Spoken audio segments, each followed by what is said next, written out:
When I'm in the ring, I have no anger towards my opponent. The only person that knows what I'm feeling and can feel my pain and my fear is the person standing across from me.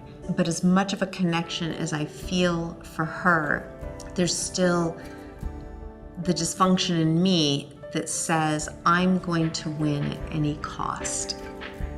Whether it be my life, your life, I'm going to win.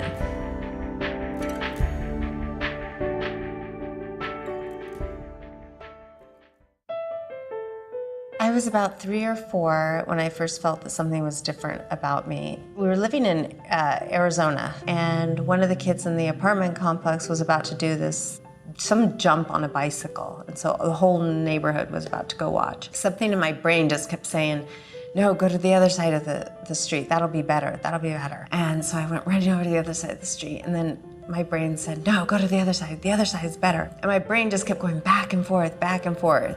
So I kept running back and forth until finally I was hit by a car and the bike at the same time. And that would kind of set the tone for the rest of my life.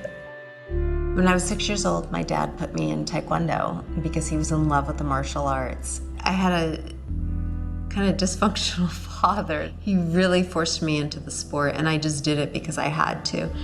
I didn't really love it until I became an adult. And that's when I really started competing, was after I got sober. My father was an alcoholic, and I wanted to see what he loved so much about alcohol, what it did for him. I was curious. And so one night when they weren't home, I broke into the liquor cabinet and took my first drink. It was an instant addiction. One of my lowest points would be after I overdosed, and I was about 13 years old. That's probably the time when I felt that something was seriously going wrong. My mother had me in and out of doctors to try and figure out what was going on.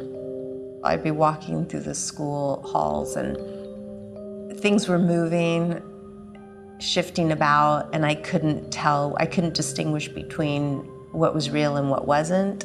I was experiencing depersonalization, where I had no connection to myself, and I had no connection to reality. So it was almost like I was living in this dream world, and it felt like a prison. Every day I tried to wake up and I couldn't, and nobody knew what was wrong. I got to a point in my drinking and using where I felt like I just didn't want to live anymore. And I remember I was in the car and I was loaded, and I stopped at a payphone to call my dad, and he just said that he couldn't, but I could always go home. I got so angry, I hung up the phone and I backed up my truck and crashed into the payphone. I felt so alone and so abandoned by everyone, by society, by my family, and rightfully so, because they could no longer enable me. But I felt alone until I finally went to Alcoholics Anonymous. And at that point, I had felt like either I was going to die, and I wanted to die, but I was too afraid to die. I still had a little bit of self-preservation left in me. And so I chose to go get help. Sobriety was probably one of the best things that ever happened to me, but it was only a small piece of the puzzle. It was a huge piece of the puzzle. But there was still my mental health issues. I've been diagnosed with OCD, obsessive compulsive disorder, panic disorder, GAD, generalized anxiety disorder. I try not to focus on the label. I almost use it to work for me in my life and not against me. I graduated college in 1994, and at the time I was competing in Taekwondo. So I was going back and forth from tournaments to school and trying to graduate. And then I got a divorce, I had 2 little kids. So it all came to a head, and the stress I just couldn't take anymore. So I had a relapse, and I started going in and out of reality once again. I started with the obsessive compulsiveness once again, and that turned into an eating disorder. So while I was sober, I wasn't using drugs or alcohol, I was still finding ways to self-medicate. When my ex-husband came to check on me, he found me in the bathroom with the door locked. He got me out and he took me to a hospital. And within 72 hours, my whole life had changed. It was a miracle. Medication, I really believe, saved my life. I slowly realized when I got out of the hospital that it was about how I was going to lead my daily life. And luckily, I was already a fighter, so I was already exercising and working out daily. I had to lead a very structured life. I had to wake up in the morning and do the same thing every single day. And if I got even thrown off a little, it could set me back into a relapse. Fighting for me was a great outlet for all my dysfunctions.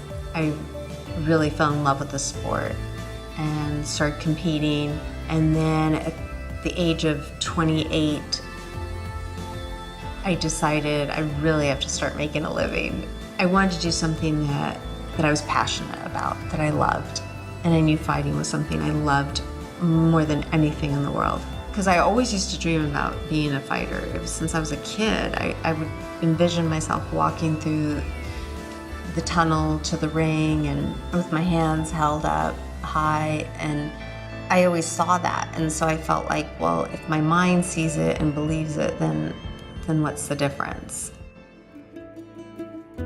When you take that walk from the dressing room through the tunnel to the ring, you know that you could die in the ring. You have to be willing to not only give up your own life, but take the life of another person. And that has to be okay.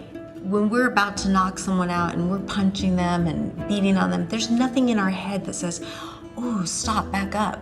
You might render this human being unconscious and that person might die or suffer serious brain damage. No, your brain is telling you go, go, go until that person is down. I don't believe I was put on this earth to beat and destroy another human being. That wasn't my purpose. I had something much greater in life to do. I founded the El Saber es Poder Foundation, which means knowledge is power, and we help educate Latinos in this country and in Mexico. That was my true destiny in life. Boxing was just a vehicle to take me to my true destiny. This is what's significant in life. No matter what you have, or what obstacle you have to overcome, it's possible. Anything is possible. And that you should never, ever give up hope. Because if I didn't have that, the hope that one day I would be better and one day I would be a success, if I didn't have that to hang on to, I don't know where I would be. The message that I try to give kids now is that no matter what anybody says, only you have the power to change your life. And I want them to know that there's nothing to be ashamed of, because there's so many people that suffer from these illnesses. I don't even like to call them illnesses, because to me, it was a gift. If I had the choice to give up my disorder or my illness, would I? No, because it's given me so much. And it made me who I am today, and it's given me everything that I have today. And so I would rather be like this than not.